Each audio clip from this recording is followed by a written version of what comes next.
explore kita punya Explorer, kita punya jelajah di negara Merlimau.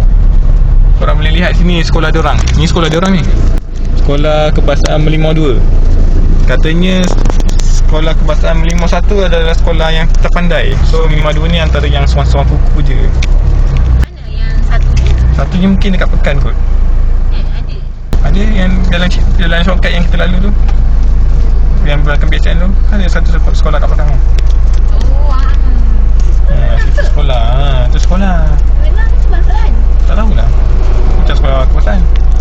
Korang boleh lihat lah. Nampak dia orang tengah beratur panjang untuk dekat CIQ custom dia orang untuk cop pasport untuk masuk ke negara dia orang yang seterusnya. Setiap perjalanan ada peringkat-peringkat untuk masuk. Betul tak sayang? So tak boleh masuk sesuka hati. So orang yang mana baru first time masuk Merlimau tu, itulah tak tahu nak cakap apa. sebab ada orang ni tengah minta laluan. So kita kacau lah. Kita tengah fokus tau. Kita kena laju. Baik. Baik. Tahu tempat kat sini. Bahaya. Tak nampak ke? Ya Allah. Tak nampak ke kita tengah bawa kereta ni? Aduh. Bukan tingkap. Oi, orang Merlimau. Negara Merlimau ni memang dah. So korang boleh lihat sini ada KFC. Wah, KFC. Kat sini ada KFC. Dan sini ada masjid sayang. So mostly mungkin majoriti orang kat sini mungkin orang Islam, sebab ada masjid kat sini. So korang yang tak tahu, Merlimau adalah negara Islam yang mentadbir di negara ini. So korang yang mana nak jelajah ke Merlimau tak perlu risau lah kan sayang. Tak perlu risau lah. Kalau korang datang sini, korang cari makan halal ke, masjid ke, semua ada. Sebab sini negara masih Muslim lah, Muslim. Okay, so kita akan explore ke kawasan kedai-kedai dia sayang. Betul? Kita akan explore. Jom, belok kanan. Kita akan explore kedai dia. Jom kita duduk kat My Corina.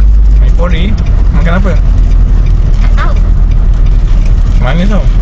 Manis sangat ke? Aiskrim je? Manis. Ada tak aiskrim kurang manis? Tak tahu dah, kena minta kot. Nak pergi ke? Mana boleh minta. Okay, so kita akan korang boleh nampak stiker resepi Klinik Dr. Ko. Nampak Ko, dia kata Ko je. Pengajar dah dia orang, dia kata Ko. Okay, tak boleh pergi dah. Tak boleh pergi dah.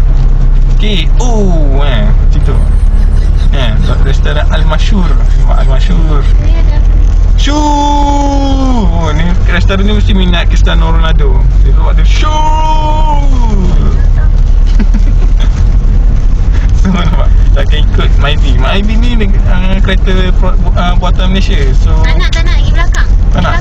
Tak nak? Alamak. Saya nak beli apa? Apa? Saya nak beli cheese tart. Cheese tart. Okay, jom kita pergi cheese tart.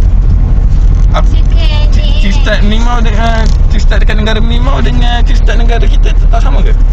Tak. Dia lain lah. Betul lah. Jom kita pergi tengok. Mana cheese tart dia? Sana. Ujung. Jom kita tengok. Di sini ada ni lah macam kedai Korea. Merlimau macam ada kedai Korea lah. Ada lori jual makanan kat tepi tu. Kan ada kat depan lah. Oh, sana. Sana. Ni mak. Ni nampak kotak bangunan kotak. Ada bom ni. Bahaya negara dia orang bahaya. Ni negara-negara yang tidak boleh dikunjungi oleh sebarang orang. Nampak lori bawa bom ni nampak. Bahaya betul lah. Warna kuning, nampak kuning. So korang boleh tengok lah negara dia orang ni. So fikirlah 2-3 kali untuk pergi. Kiri? Parking. Parking. Parking. Okey, kita akan parking dan membeli cheese tart untuk isteri saya. Itu saja video kita hari ni. Sampai situ je. Bye bye.